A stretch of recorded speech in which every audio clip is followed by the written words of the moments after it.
Today, I want to teach you that when reading informational text, skilled readers talk back to the author's ideas about the topic, just like they might talk back to characters' ideas about something or to a parent's ideas about something.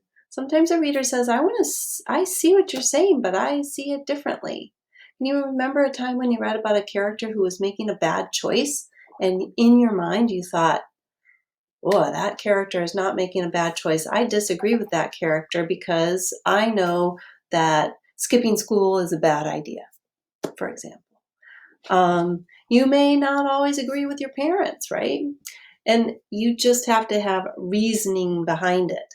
So I want you to think about this. Your ideas are really important, and you are allowed to disagree with an author, but you should have a reason. So here are some ways for you to think about determining what the author's perspective is. So in the video that you watched, she talked a lot about how to figure out how an author feels about something by using feeling words. And so that's what this one is right here. You could also say, look at the author, look at the book you're reading, and then say, yeah, but I read a book over here that said something completely different. Sometimes you can find different sources and they say different things. The author could have chosen to do something, but instead she chose to do something else, right? So authors make choices all the time, and you know that because you are writing your own all about books. This suggests to me that the author feels. That's one of the ways that you can tell how an author, what their perspective is. Do they like the thing or not like the thing? That has to do with how they feel, right? And you can agree or disagree with the author's perspective. I feel this way because blank. You guys can totally do that. So here's another example.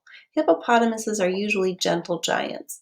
During the day, they lounge and snooze in shallow water holes. At night, they lumber onto land and munch on grasses and leaves. But if a boat gets between a hippo and the deep water, or between a mother and her calf, the animal will panic.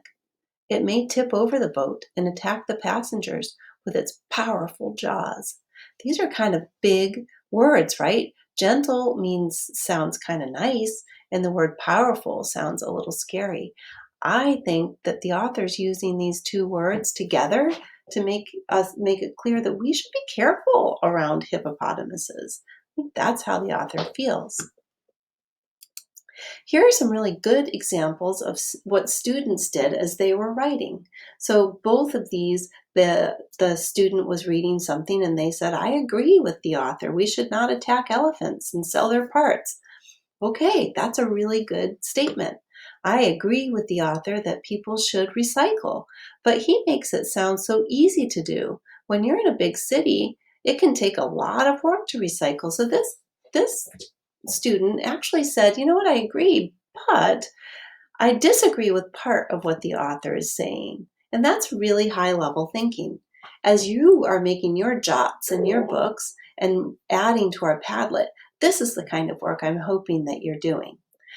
This student, a different student, said the word gentle suggests elephants aren't dangerous at all, but wild animals. So this is how they're processing or thinking about what does this author think, right?